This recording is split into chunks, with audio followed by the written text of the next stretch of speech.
Bringing back the past. The dream of de-extinction. Imagine a world where extinct animals roam again. The woolly mammoth traversing icy plains, or the dodo bird clumsily navigating forest floors. This is the alluring concept of de-extinction.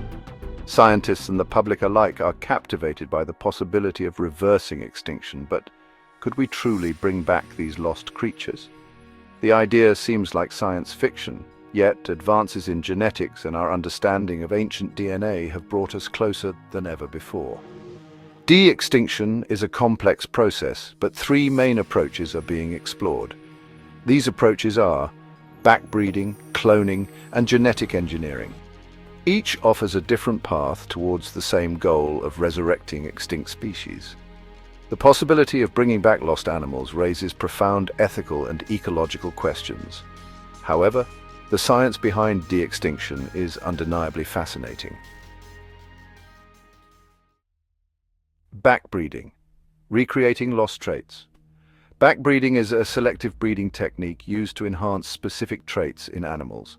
Imagine a dog breeder aiming for a particular coat color. They would select dogs with that color and breed them together. Over generations, the desired trait becomes more prominent. In de-extinction, this same principle is applied to bring back traits of extinct animals in closely related living species.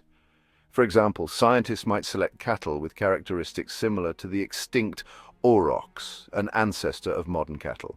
By selectively breeding these individuals over generations, they aim to recreate an animal that closely resembles the aurochs. This method doesn't produce an exact replica of the extinct animal. However, it can resurrect some of its lost characteristics. Backbreeding is a slow process, requiring multiple generations to achieve noticeable results. Cloning, a genetic copy of the past. Cloning offers a more direct path to de-extinction.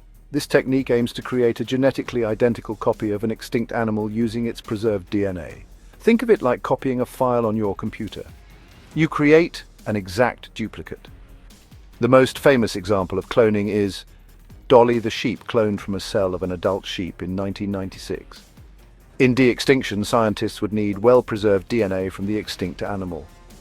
This DNA is then inserted into an egg cell from a closely related living species. The egg, now containing the extinct animal's DNA, is stimulated to develop into an embryo. The embryo is then implanted into a surrogate mother, who carries the clone to term. However, cloning faces significant challenges. Finding intact DNA from extinct animals is difficult. The success rate of cloning is also very low, even with living species. Genetic engineering, rewriting the code of life. Genetic engineering represents the most advanced approach to de-extinction. It involves directly manipulating the genetic makeup of an organism. Scientists can now precisely edit DNA sequences, like making changes to the code of a computer program. In de-extinction, genetic engineering can be used to rewrite the genome of a living species to resemble that of an extinct relative. For example, scientists could take the genome of an Asian elephant and edit specific genes to match those of the woolly mammoth. This modified genome could then be used to create a mammoth-like elephant. This method is highly complex and still in its early stages. However, it offers the potential to bring back animals that are more closely related to the extinct species than those created through backbreeding or cloning. Reviving giants. Woolly mammoths to passenger pigeons. Several de-extinction projects are underway, capturing global attention. One of the most ambitious is the Woolly Mammoth project. Scientists are modifying elephant DNA with mammoth genes. Another project focuses on the passenger pigeon, extinct in the early 20th century. Scientists aim to recreate its unique traits. The Tasmanian tiger is also a candidate for de-extinction. They hope to create a viable embryo from preserved DNA. De-extinction sparks ethical debates. Is this a new world or a step too far? Some argue that bringing back extinct animals is ethically justified, that we have a moral obligation to reverse the damage to biodiversity. Reintroducing these animals could benefit ecosystems. Woolly mammoths might help restore grasslands and combat climate change, but concerns about their welfare persist.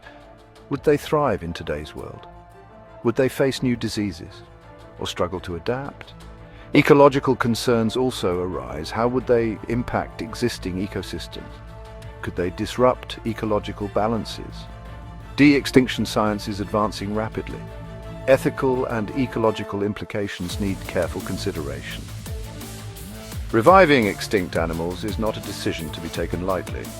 It demands understanding of the science, risks, and consequences. So, as we proceed forward in these advancements in genetics, then let us do so with caution and responsibility. Otherwise, we risk causing more harm than good, a risk that simply isn't worth taking.